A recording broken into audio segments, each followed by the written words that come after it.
Sisto Portales, buenos días, Sisto. Buenos días desde Emil 220, desde Miami. Lucía, hola.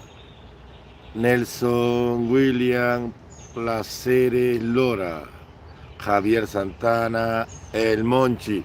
El Monchi, ahora es Monchi, son como las 12 del día en España, ¿verdad?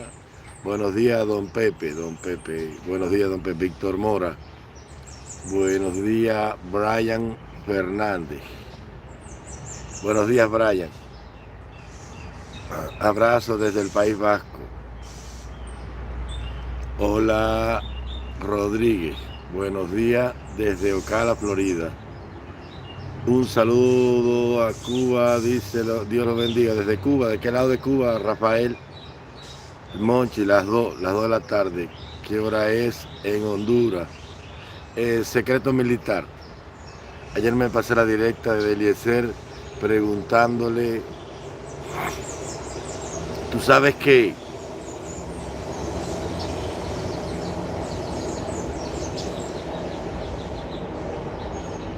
Ayer tenía en la Clari, en la transmisión de ayer tenía más de 80 clarias. Más de 80 clarias. ¿Por qué? Porque ya el mensaje está caminando. Ya están publicando por ahí artículos sobre la idea. Tenía más de 80 clarias metidas en la transmisión de ayer. Porque yo lo sé por los likes y por los comentarios con doble intención. Óigame, papá, ayer más pasé la directa de Eliezer preguntándole por su propuesta de unidad y no respondió. No puede responder porque... Buenos días, maestro, desde Kansas City, Missouri. Mira, yo les voy a enseñar algo aquí temprano en la mañana. Voy a transmitir media hora que voy a salir a trabajar. Vamos a citar el caso de Eliezer, que me lo citó alguien por ahí. ¿Cuál era la formación de Eliezer? Un muchacho revolucionario que está molesto con Alarcón porque él, desde su posición comunista, no tiene un centavo para ir a ver a la tumba de su ídolo, el Che Guevara. Ahí empezó Eliezer Ávila. Ahí se dio a conocer. Entonces, ¿tú crees que un hombre que esconda detrás, de esa justificación las intenciones de su alma, podría tener en ese momento una formación de un hombre honesto? Martí decía, un hombre que esconde la verdad detrás de una mentira por temor a ser censurado no es un hombre honrado. Saludo, Montecristo, el conde de Montecristo. No es un hombre honrado.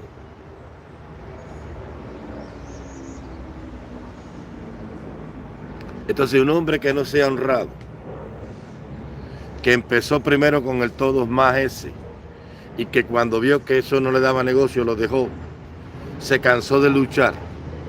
Ve sacando, ve analizando. Él se cansa de luchar porque luchaba mucho y ganaba poco. Se dio cuenta que sentado detrás de un escritorio con un micrófono y una cámara, ganaba más, trabajaba menos. ¿Entiendes? No soy como yo, que voy a empezar a manejar para llevar una carga de caña que tengo ahí y después venir cargado de plátano para acá. Entonces,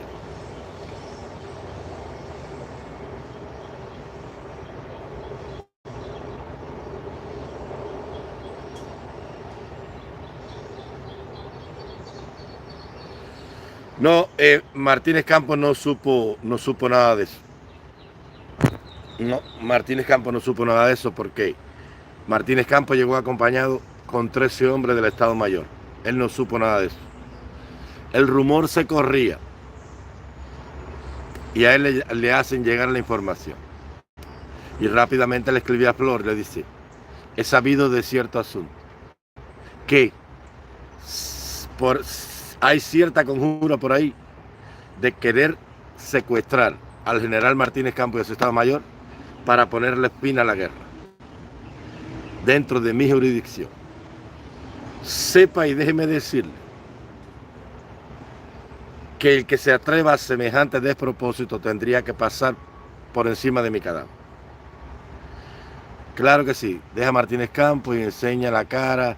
Ay, Ariel, ya aparecieron las mamis revolucionarias.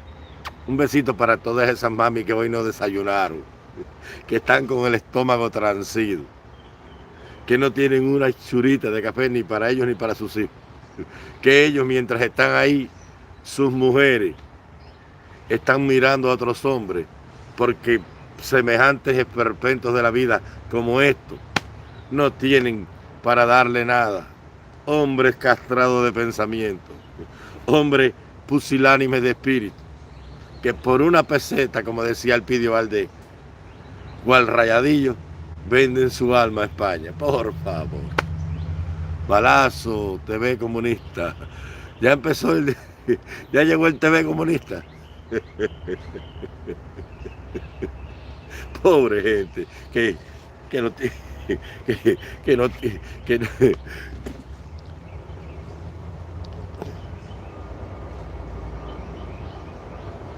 pobre gente que no tiene, no se puede ganar una peseta. Pobre gente que no se puede ganar una peseta y entonces tiene que coger y chivatear por una peseta, luchando contra los hombres honrados que tienen más vergüenza que ellos.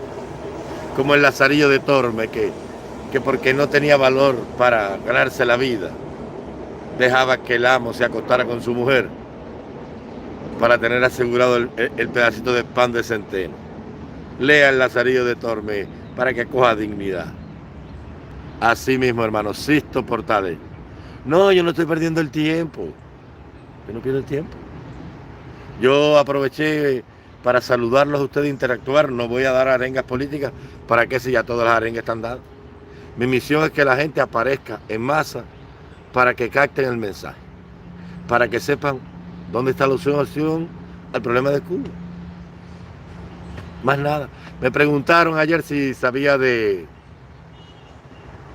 la capitana Adela Cui. Me preguntaban. Claro que sí. Ella fue considerada la Juana de Arco del Ejército Libertador. Ella se incorporó a la lucha en la zona de Pinar del Río con un grupo de mujeres y los cubanos no la querían aceptar. Entonces, ella es la creadora en Cuba de los hospitales de sangre y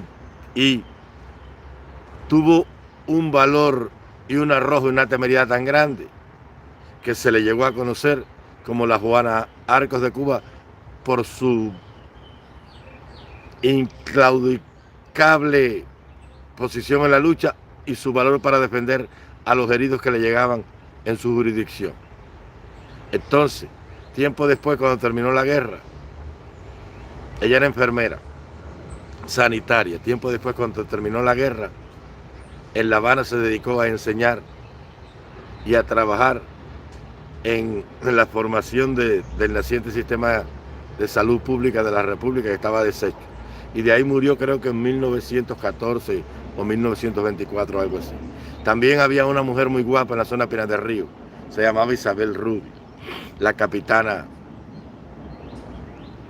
Adela, ella se llamaba Adela Rosa Cui, y también Isabel Rubio, que era el grado más grande que podían aspirar en el Ejército Libertador. Hasta capitana, no se le podía dar un grado más grande. ¿Por qué? Porque como el Ejército Libertador les impedía entrar en operaciones militares, por eso mismo, Javier Santana, así era. Entonces el mensaje está llegando. Busquen en Facebook un artículo donde aparezco yo con la capucha y alguien escribe un artículo y dice: este hombre ha aparecido con una nueva idea. Él habla de crear un Taiwán cubano.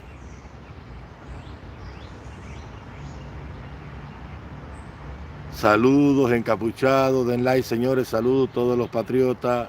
Este canal es instructivo, lo demás es brete. 51 personas conectadas. Voy a estar media hora, 40 minutos y me voy. Porque tengo que ganarme los realitos, claritas, claritas, tengo que ganarme los realitos para no verme en la necesidad de que se ven ustedes de chivatear por una peseta miserable. Bueno, yo no lo haría por nada.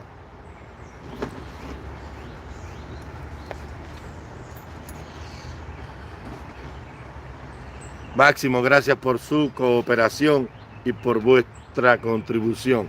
Se le agradece. ¿Cómo está el panorama entonces? Monchi. Ya se cayó, maestro, buenos días, Marta Velázquez. Ya se cayó el comunismo después de la protesta de Tampa. Ya. Ven que eso no resuelve nada. Que hay que luchar con otra estrategia para lograr algo.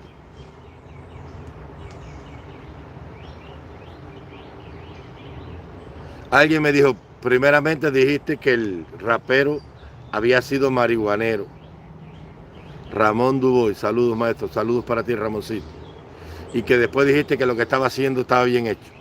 Bueno, primero que todo el dinero es del rapero. Y él hace con lo suyo lo que le da la gana. Los únicos que no quieren que tú hagas con lo tuyo lo que tú desees son los comunistas.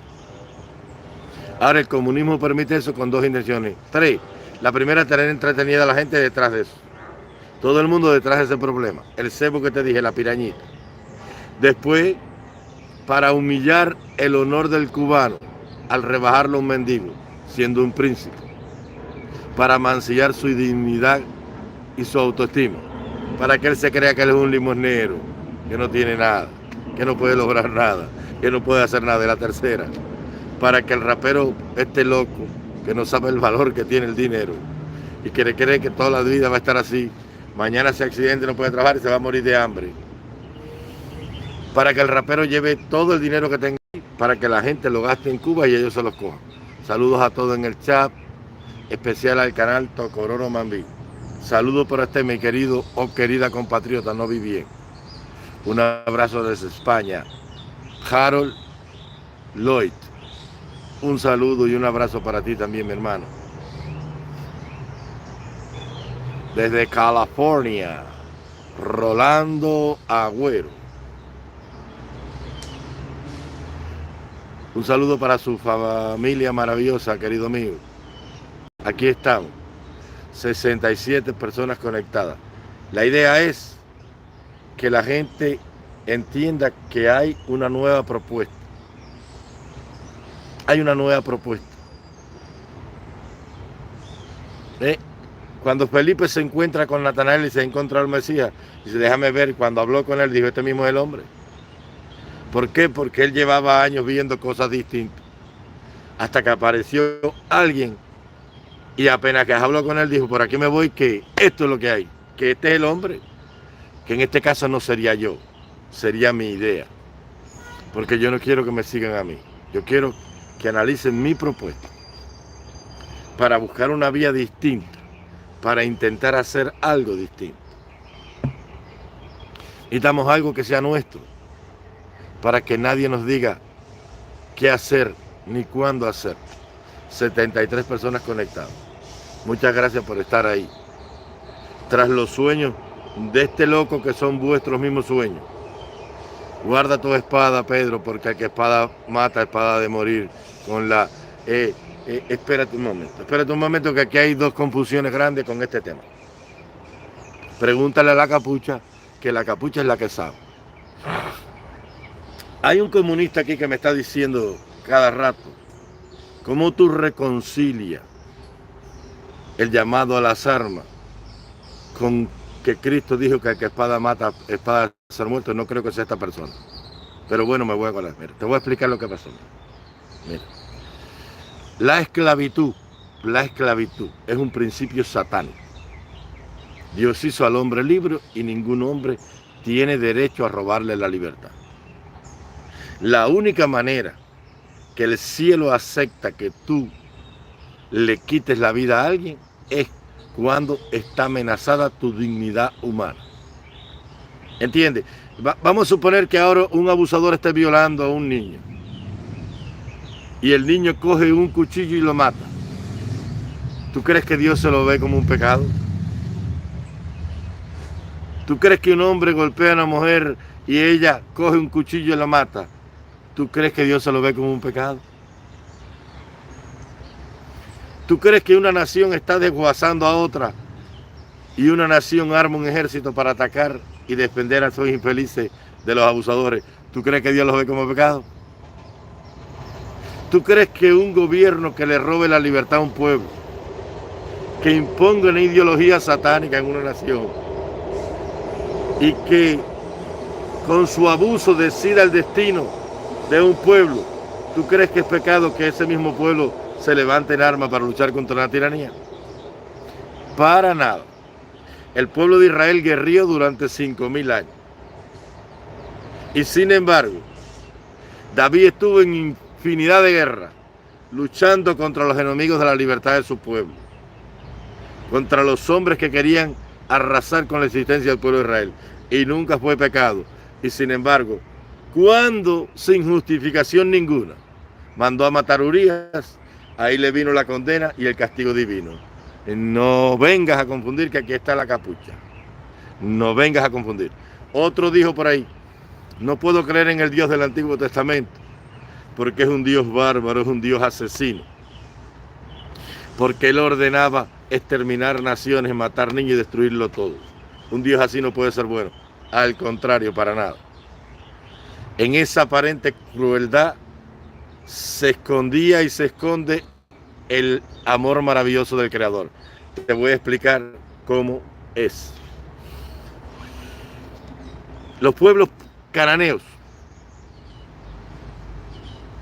cuando Dios le da la promesa a Abraham de que le va a dar la tierra, le dice, se la voy a dar a tu descendencia. Y Abraham de viejo vino y le dijo, Señor, dame la tierra que me prometiste. Abraham murió con 195 años, perdón. Y Dios le dijo, no, porque todavía la maldad del amorreo que la habita no ha llegado a su colmo. Muere Abraham con 195 años. Y su hijo Isaac, el hijo de la promesa, el que nació del vientre de una mujer estéril, Sara, envejece y 130 años después, al morir, llama a Dios y le dice, ¿dónde está la promesa que le hiciste a nuestros padres que me darías a mí? Mira, ya voy a morir y no llega nada. Y Dios le dice, no, porque todavía la maldad del amorreo que habita la tierra no ha llegado a su colmo. Muere Isaac con 135 años. Viene Israel, a Jacob, que sería Israel, van a Egipto. Él va a morir, pide la tierra y Dios le dice que todavía la maldad no ha llegado.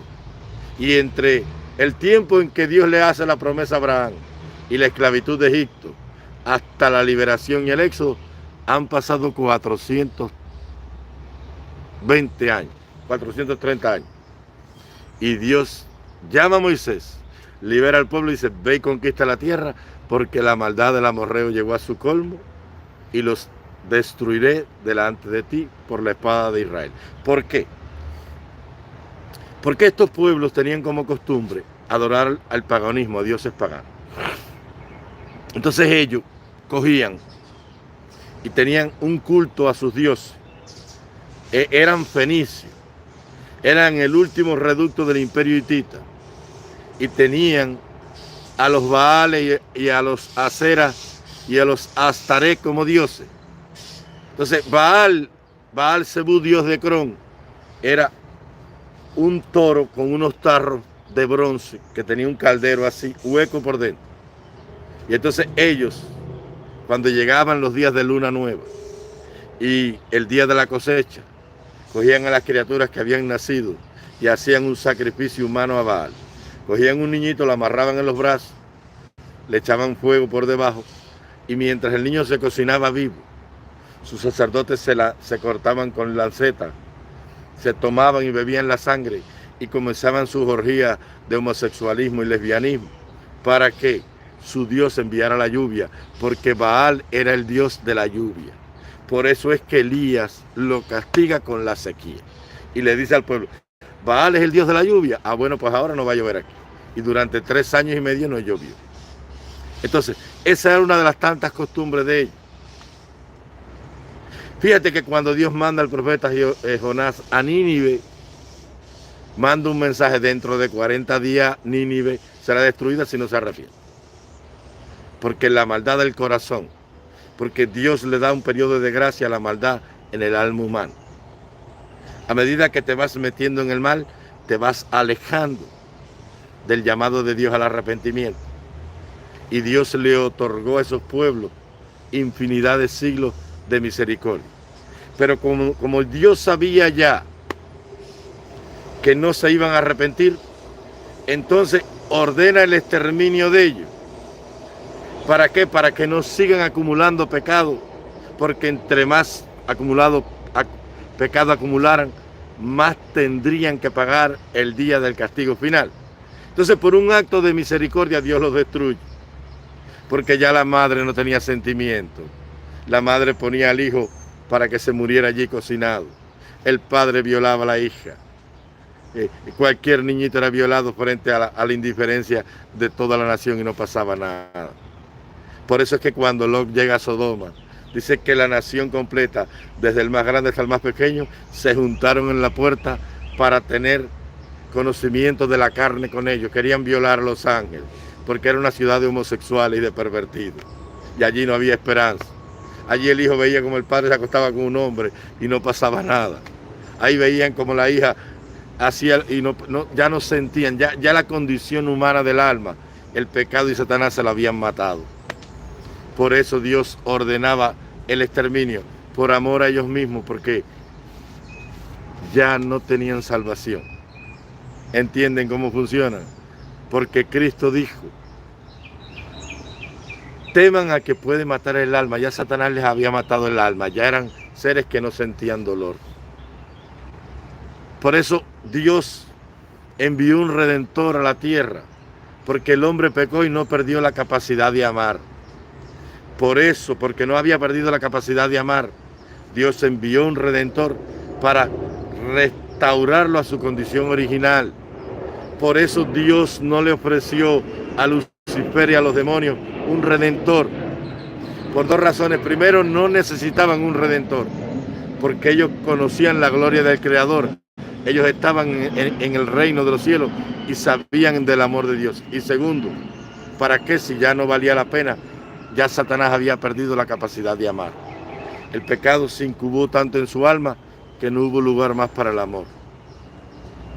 ¿Entienden cómo funciona? No es que fuera un Dios asesino. Aún la muerte de parte de Dios es un acto de misericordia. Imagina un padre viendo a un hijo sufriendo, con dolores terribles, por el mismo amor que le tiene al hijo, porque él ya sabe, el médico le dijo: mira, cada día las secuelas de esa enfermedad van a ser peor. ¿Qué hacemos? ¿Lo vas a tener toda la vida sufriendo ahí? Por mucho que lo duele al padre, tiene que decidir por la eutanasia del hijo. Por eso fue que Dios ordenó aniquilar a aquellos pueblos. ¿Y por qué le ofreció el perdón a los ninivitas? ¿Y por qué cuando los gabaonitas fueron y se acercaron al pueblo de Israel con engaño y salieron con ropa y odres viejos e hicieron un pacto con Israel, aún engañando a Israel, Dios los perdonó? ¿Por qué Dios perdonó a Rahab la ramera? Porque se arrepintió. ¿Por qué Dios perdonó al general leproso que fue a ver al profeta Eliseo, a Naamán el sirio? Porque si hay arrepentimiento, hay perdón. Dice la Biblia que el Espíritu de Dios convence al hombre de pecado, de justicia y de juicio. Entonces son muchos temas que yo iré tocando a lo largo del camino. Espero que mi respuesta haya satisfecho la curiosidad del que me escribió eso. 90 personas, gracias por estar ahí. Así es como funciona. Gracias a los que me acompañaron en la corta directa de noche. Buenos días, América, desde Berlín, con un abrazo, profesor.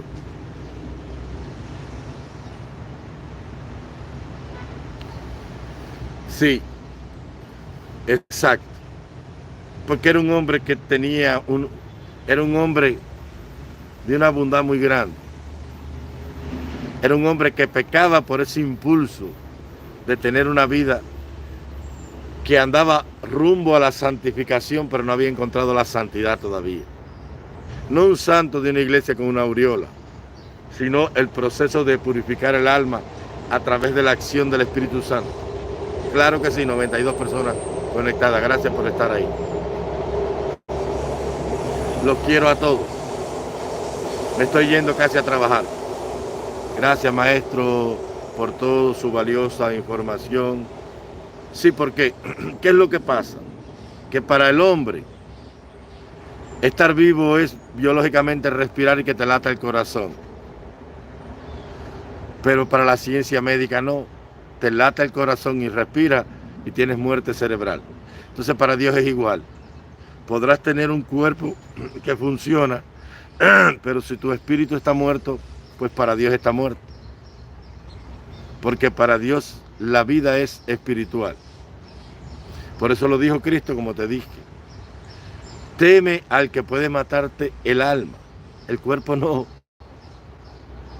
Porque el cuerpo no decide tu salvación. Es tu espíritu, tu pensamiento. Tú puedes estar inválido y tener la mente con Dios.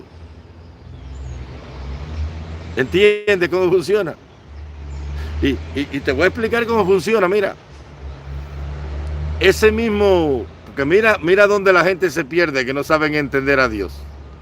Pero yo lo entiendo a lo largo del proceso divino de la misericordia, a lo largo de la historia y la Biblia. Mira. Naamán el sirio era general en jefe del ejército del rey Ben-Hadad, rey de Siria. Entonces, en esos días, la tierra norte de Israel estaba atacada por pandillas sirias y cogieron una niñita, que es la niñita cautiva, y era sierva en la corte del general pagano de Siria. Entonces, ella veía como su mujer ama sufría porque la enfermedad podría la piel del general. Y aquello, aparte de causarle una molestia en el público, porque era un personaje miembro del gobierno real, los hacía sufrir, le impedía de todo. Estar con aquel pus terrible, con aquella piel que se podría. Gracias, Angelito, por tu contribución.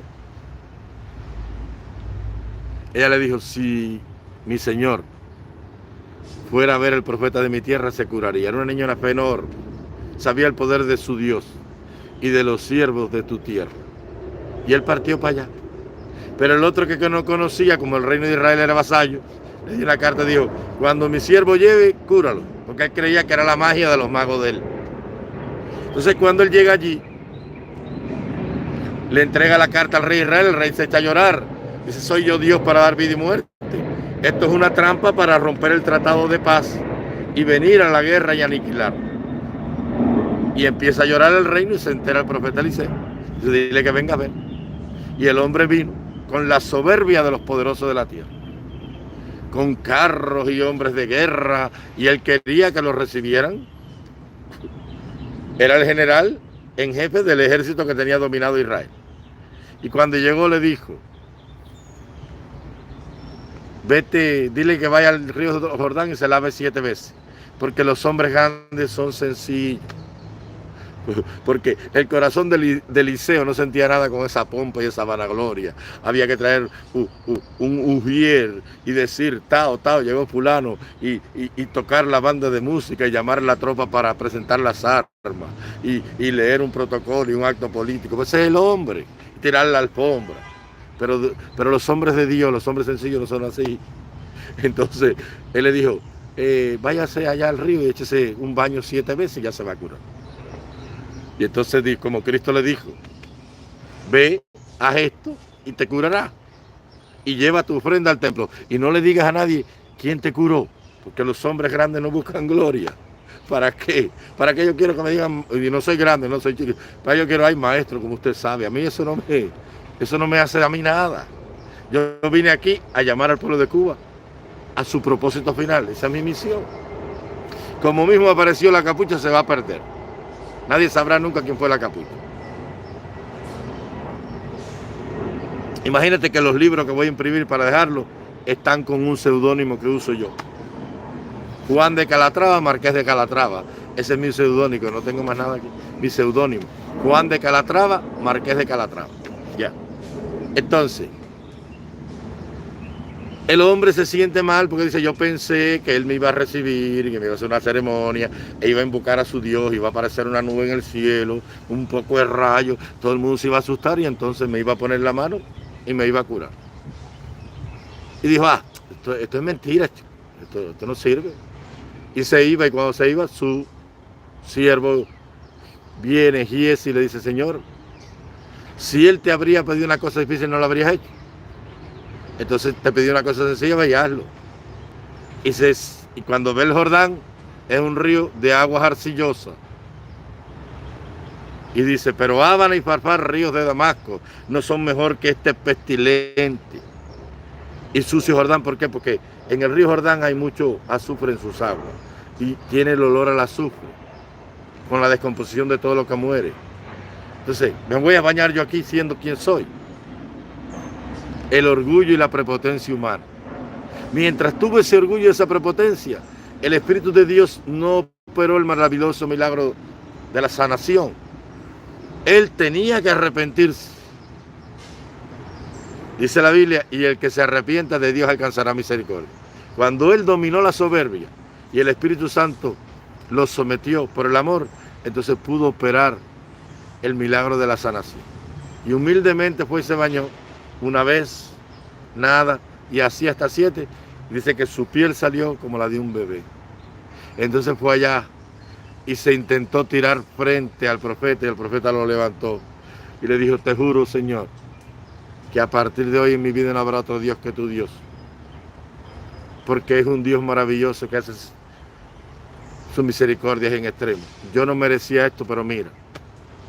Y solamente le pido a tu Dios que cuando yo esté en el templo de mi Señor y vayamos a adorar a los dioses de mi tierra, que Jehová me perdone ese pecado, porque mi cuerpo estará allí de rodillas, pero mi alma estará allá con mi Señor en el cielo.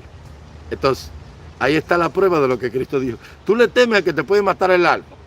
Su cuerpo estaba allí, pero su espíritu estaba con Dios en el cielo. A Dios lo que le interesa es el centro de las emociones del hombre. A donde está vuestro tesoro, vuestra alma, dijo Cristo, allí estará vuestro corazón. La Biblia hay que entenderla a la luz de la misericordia divina. Dios no es un ser obtuso, cerrado en el ángulo que no le cabe nada.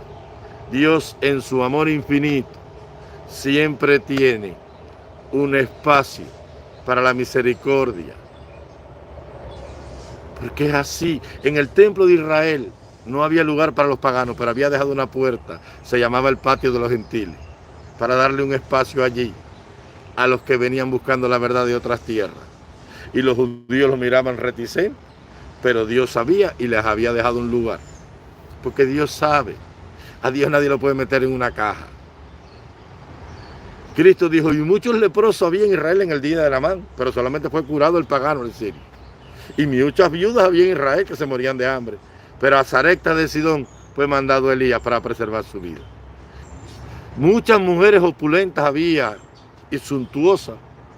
Dios pudo hacer que Cristo naciera en el palacio del emperador romano. Sin embargo, eligió una humilde virgencita de una aldea. Y en aquel humilde lugar y hogar de un carpintero fue el lugar que el Dios del universo eligió para que su hijo naciera en este mundo. Y le dio como cama un pesebre y le dio como compañía la inocencia de los animales. Fueron 3 magos del oriente que vinieron a traer aquellos regalos, que por cierto hay gente que dice que fue Satanás que los mandó para matar a Cristo, para guiar a Herodes, pero la historia no tiene nada que ver una cosa con la otra, porque cuando Cristo nació en Belén, los magos llegaron casi 2 años después. Por eso Herodes ordena matar a todos los niños menores de 2 años, porque era un viaje que era casi de la India y Persia y tardaba casi 1 año y pico, 2 años en camello. Por una profecía ellos vieron la estrella del oriente que decía, Y se levantará estrella en Israel y cetro se levantará en Jacob. Y herirá a los hijos de Set y destruirá a los hijos de Og. La famosa profecía aquella. 2 años ya habían pasado desde el milagro de Belén hasta que ordena Herodes matar a los niños. Todas las cosas tienen una explicación. Los quiero mucho, ya me voy. Rufo, las influencias, esos otros son de hacer el que volar. Aleluya. Jerry P. Por eso es que yo creo en Dios, porque para mí Dios es una realidad. Dios es una realidad para mí, porque yo conozco física y conozco química y conozco bioquímica y conozco todas las ciencias habidas y por haber. Y que entre más yo aprendo, más entiendo a Dios. Hermano, estamos aquí en Suiza, la tierra de Guillermo Tell, los suizos, allá donde en el siglo XII Guillermo Tell peleaba contra el miserable de Gessler, aquel basura que le quemaba las aldeas a los campesinos suizos. Gracias por estar ahí. Solo teme a quien puede matar el alma, claro. La misericordia es el cimiento del gobierno de Dios. La gente mira, muchas personas creen que Cristo no muere en una cruz y de ahí no hay quien lo saque. El día que Cristo murió, vamos a decir en la cruz, demostró que el universo infinito de la majestad del cielo, a través de su muerte, Él la enlazaba con la humanidad perdida, así, con los 2 brazos. Y ahí mismo demostró que Dios era misericordia y también justicia, porque la ley exigía la muerte y él llevó la culpa del pecado del hombre, Él pagó la culpa. La ley quedaba intacta porque no se podía quitar y a través de su muerte Dios extendió su manto de misericordia. Esa es la grandeza del Calvario. Y mira, la grandeza del Calvario no estuvo en Cristo que moría. Ahí no hay ninguna grandeza. La grandeza lo he analizado yo a lo largo de mi vida. Eso no lo enseña ninguna escuela de teología ni ningún pastor, pero yo lo entendí. Lo grande del Calvario no fue el sacrificio, sino por lo que se hacía el sacrificio. Lo grande del Calvario no estuvo en la majestad del cielo que estaba muriendo, sino por lo que Él moría. Estaba muriendo por un asesino y por un ladrón. Tú te imaginas que tú llegas a un basurero y te encuentras un saco de excremento, de los arzados de un hospital, de torunda, de cosas podridas, y tú le digas al dueño del basurero, te doy todo el dinero del mundo por ese saco de ahí. Y el hombre te diga, usted está loco, señor, pues si es un saco de basura. Sí, pero yo te lo doy todo por eso. Eso fue lo que hizo Dios en el Calvario. Dar todo lo que tenía, que era su Hijo amado, la majestad del universo. Aquel a quienes los ángeles se deleitaban en adorar o en rendirle homenaje, para que no se me sientan mal mis testigos, por aquella raza impenitente y rebelde que comparado es ese saco de basura, que en ellos no había nada bueno, que el apóstol Pablo dice palabra fiel y verdadera de ser recibida por todos, que Cristo Jesús vino al mundo a salvar a los pecadores, de los cuales yo soy el primero. El mismo hombre que dijo, ejemplo os he dado, y como tal he hecho yo, hagan ustedes. Así que te puedes imaginar. Saludos desde Boca de Camarillo, con saludos. ¿Qué pasó? Y los dejo, ya me tengo que ir a trabajar, señores. Ya hice el verso, ahora voy a buscar el pan. Vamos a ver si nos podemos conectar a las 2 de la tarde para interactuar con ustedes. Manolo, ¿hiciste café? Yo ni café he tomado. Los quiero mucho. Se me cuidan por ahí. Lean para que nadie los engañe. Gracias, bendiciones. Gracias a ti, mi hermano. Lean para que nadie los engañe. Todo tiene un porqué. La esencia de todo lo que hay en el universo no está ni en el Edén, ni en la cruz del Calvario, ni en la creación, ni en la majestad de Dios. Está en un capítulo de un libro que le escribió el apóstol Pablo a los Corintios, primero a los Corintios capítulo 13, cuando él habla de la preeminencia del amor. Dice la Biblia, el que no ama no ha conocido a Dios porque Dios es amor. Y entonces él está hablando ahí de lo que es Dios.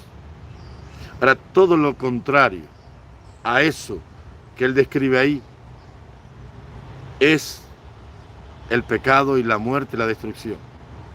Él dice, si yo hablase en lenguas humanas y angélicas y no tengo amor, vengo a ser como un metal que resuena, un címbalo que retiñe.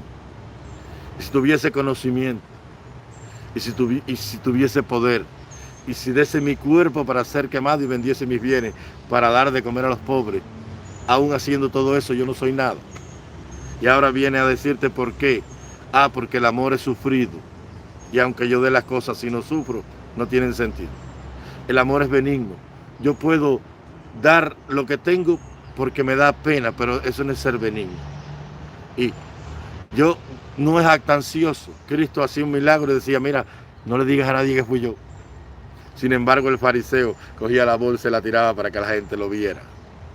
Porque el pecado necesita que lo reconozcan y lo alaben. Por eso la tiranía humilla, maltrata, ofende, te hiere, te despoja de lo tuyo, porque se goza de la injusticia. Y la tiranía del comunismo, de la iglesia o de cualquier forma de gobierno es un principio satánico. Pero el amor se goza de la verdad. ¿Te das cuenta? ¿Por qué el comunismo es un principio satánico? Porque ellos se gozan en hacer el mal. Los quiero mucho. Se me cuida mucho después. Yo no voy a decir quién soy. En realidad yo a ustedes no les he dicho ni quién soy. Yo soy un pobre hombre que tiene unos camioncitos ahí y que hace café con leña. Pues yo no les voy a decir quién soy para qué. Yo no, los quiero mucho. Se me cuidan por ahí. Gracias. Un abrazo en Cristo. Un abrazo con la bandera cubana. Un beso para las lindas mujeres de Cuba, como si se lo da un hermano, un padre, un amigo. Y a esos campeones hombres que tienen pene y testículos, un abrazo de oso de este loco. Díganle a la gente por ahí que estamos aquí, que tenemos una propuesta nueva, que es hora ya de que el pueblo de Cuba vuelva a casa. Y que tenemos que juntarnos. Y que tenemos que buscar una vía donde donde podamos y nadie nos impida usar el único medio para liberar a nuestro pueblo. Llénense de amor por su pueblo. Aprendan a amar lo suyo, lo que les pertenece. Y si lo logran, seremos invencibles. Los quiero mucho. Yo me voy a buscarme unos pesitos que me hacen falta para vivir. Los quiero mucho. Gracias por la contribución de todo y por el tiempo.